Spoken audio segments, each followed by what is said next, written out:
Welcome to the Put On Waivers Media Group, home of the Put On Raiders podcast and the Student Body Right podcast. This is your place for the best breakdowns and the best insight for those who fight on and bleed silver and black. Now, here are your hosts, Dwayne Douglas and Ryan Holmes. Hey, welcome everybody to another glorious episode of the Student Body Right USC podcast. I'm your host, Dwayne Douglas, and as always, I am podcasting off the beautiful shores of the Pacific Ocean. Beautiful day out here in Southern California.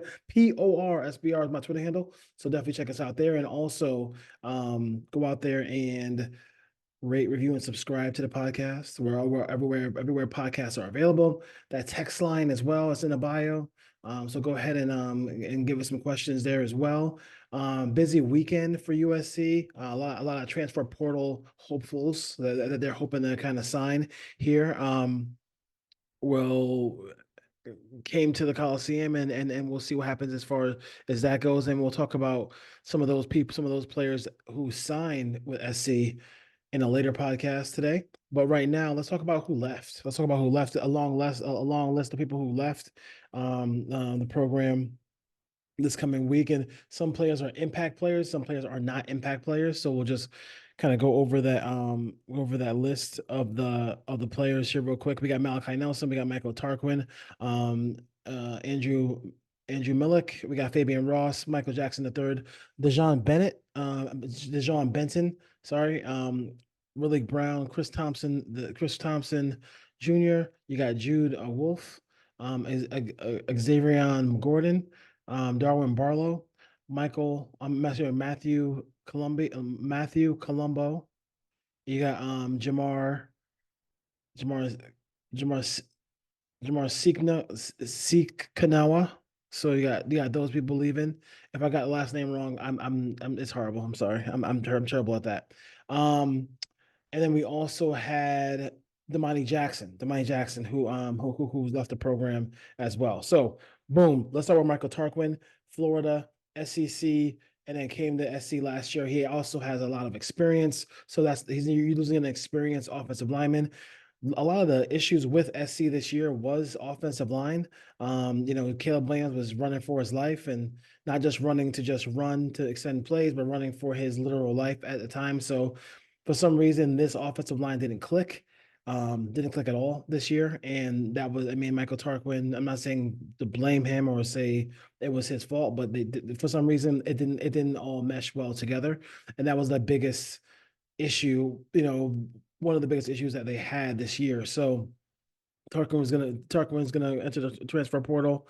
Rillick Brown, running back. He keeps reiterating the running back part of it. So I think he really took offense. Really did not like the whole thing with him being called a wide receiver. He didn't want to play wide receiver. He looked at himself as a running back. And that's probably one of the reasons why he left. There are some really nice positive things to his game. He's explosive. He can catch the ball out of the backfield. He has natural hands for catching the ball out of the backfield. So he transferred from USC to Arizona State. Him with Dillingham, a guy who just knows how to be creative as hell. That should be a good match. That should be a good match for him. And it's in college, it's a little different than the NFL. In the NFL, it's like, screw you, you left my team. And college, it's like, hey, listen, we understand. Go to where you're going to have the best opportunity. And he'll have a better opportunity at Arizona State. They will at USC, he feels like. So go ahead and do your thing over there. I can't fault him at all for that move. So we'll see what happens with Rillick Brown and the Arizona State Sun Devils there. Dejon Benton, I like Dejon Benton. I think that, like, some of these defensive players who leave the program, it just sucks that they had to go through the whole Alex Grinch experience. And I think they're leaving because of that experience. And that's a problem. But now they don't have that problem anymore. But I hate seeing big men go. He's 6'1", 270. They obviously could put some weight on him if they really wanted to, but for him, he is entered the portal. I entered the portal on the 5th of December. So we'll see where he goes. But he is a guy who I think obviously USC does not have those big guys up front for Danton Lynn's defense, and they need to get some of those guys. So we'll see where he goes. Michael Jackson the third, special teams savant, can definitely step in at any point to be a starting wide receiver. He wants more balls thrown his way. And USC has a lot of receivers, even with some of this exodus that they have coming up. It makes sense. It makes sense if he can find somewhere to go with a good program, with a good quarterback, where he can make plays and try to get to the National Football League. Stuart Cravens was on Twitter today, and he was talking about SC and talking about these kids, and he's right. They only get one chance. They only get one chance to really make their mark in college and improve their draft stock as much as humanly possible. And I think that's what Michael Jackson III is trying to do as far as that goes. So I think the last two guys, the last big guys on this list, and I'll start with let me go ahead and start with Damani Jackson. So Damani Jackson, 5-star. We all unfortunately again, he is a victim of having to play for a guy who is, I'm sure, a nice guy, but kind of I hate to say it like incompetent, but he really was a horrible defensive coordinator in Alex Grinch. So you will never get to see the best of him and the coaching and whatever, and the parts where we want to see him really get coached up in the tackling, the awareness, situational awareness, how to play the boundaries, things like that. All the ability is there. So, this is one where USC fans are going to see him maybe get an interception at Georgia, maybe get an interception at Alabama, maybe make some plays for one of these teams out here. And you're going to say, "Wow, we really let one go." He has to do what's best for himself. And he didn't feel like Danton Lynn and his new crop of USC um, guys are going to be are what's best for him. And I can't fault Michael Jackson for that at all. I think Michael Jackson is just like I said, a fantastically talented, gifted player, speed, size, hands, all those things like that. He really has all the tools to be a really good corner. It just hasn't come to fruition yet. And for whatever reason, it just hasn't come. It could be him. I think partly it's everything. It's him, partly it's SC, partly it's Alex Grinch's scheme.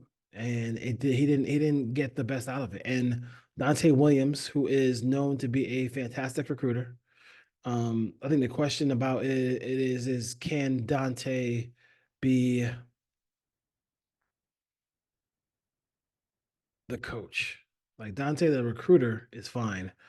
Dante, the coach, that's the biggest question we have. And now Dante Williams has been replaced at SC, and he's going to be the Georgia defensive back coach. So I think for Kirby Smart, he's like, yo, if you can just recruit him, don't worry about the coaching part of it. I we'll figure that out. Georgia seems to figure those things out, because they're so talented. Because they're always really good at coaching people up as far as that goes. Maybe Dante Williams, for those who question his coaching part of it, he might have the ability now to get better at that coaching part, and then maybe not have to have those question marks that surround him as a coach. Um, maybe that's something that he can end up being a guy who can not only recruit but be a coach as well. But Damani has a chance to be a good player. I was actually looking forward to him with this group of new coaches on the defensive side of the ball, but he decided that it makes sense for him and his family and everybody else to get another opportunity somewhere else. I got no beef with that. I got no problem with that. I think he is really, like I said, a really tremendously gifted physical talent. I mean, that's the best way to do it. Physical talent. He's a great physical talent. Now we have to see him get to that next level and become and let that 5-star show. And if it shows somewhere else and he's able to go somewhere else and become that bona fide starter for that team, more power to Damani Jackson and his family.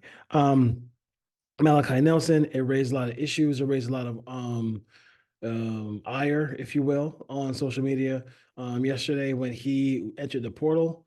Don't know about the physical ailments. College football is not pro football where you get a chance to really talk about their injuries and stuff like that. But it sounds like he was hurt. He is a 5-star quarterback who I thought had a lot of ability. But I think the plan here is once you see him go into the portal, you know that this is going to be a situation where it's Miller Moss and probably Will Howard to be the coach, to be the nothing official on Will Howard, but he's been crystal balled everywhere. 100% that he's coming to USC. He went to USC this weekend, right when the portal opened. There's no reason to really, not a lot of reason to fly from Los Angeles to Manhattan, Kansas, if you will. So when that flight was booked, we knew that it was Lincoln Riley going to see Will Howard. And I think the thing about it is, and I'll talk about this with Coach B later in the week because he hates the idea of bringing in Will Howard. I like it.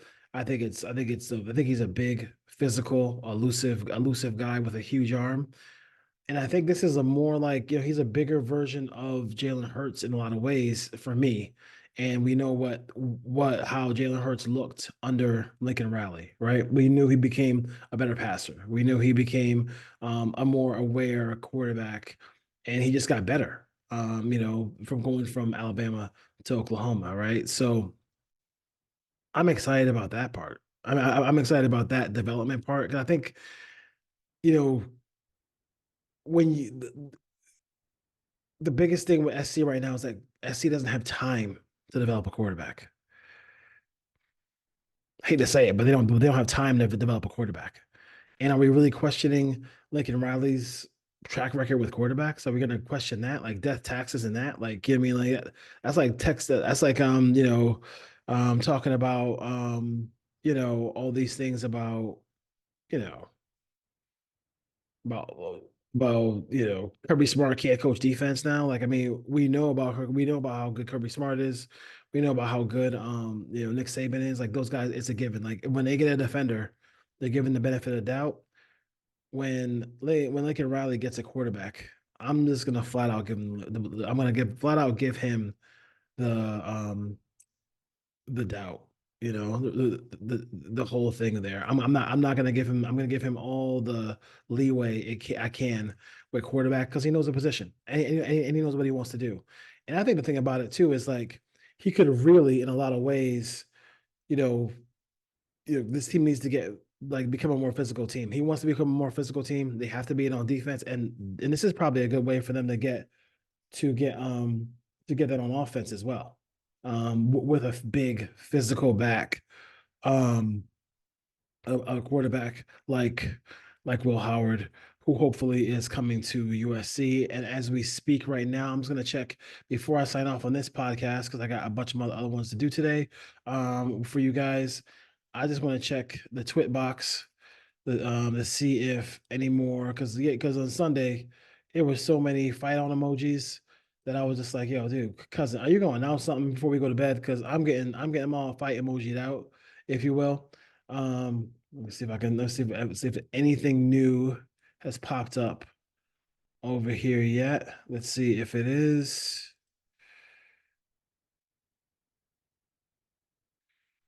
Nothing new yet. So no fight on emoji yet. No fight on emoji as we sign off right now. But everybody is expecting Will Howard to be the quarterback of USC going forward. I think I follow everybody in USC recruiting now. Like they have like 10 people who working on the recruiting side, associate director of this, that, and the other. And we're still sitting there waiting. We're still sitting there waiting. But more news, more podcasts to go for today. But for right now, I'm going to sign off. And these are the guys who are leaving SC. I think the biggest impact will be depth on the defensive line with Benton. Who I know he didn't play a lot, but I would love to see Benton with a real defensive coordinator, which USC has right now, and then Damani Jackson, and then Malachi Nelson down the road. But like I said, they go in the Big Ten this year. They don't got time to develop a quarterback. They need a more finished product, and I trust that finished product that Will Howard is. So we'll see. Him working with Lincoln Riley should be fun if that actually takes place. All right, Trojans, as always, man, as every single day, we go through this life and we always fight on. So let's continue that. Peace. Straight pass play for Washington. Penix going far side. End zone. Odunze. Revenge.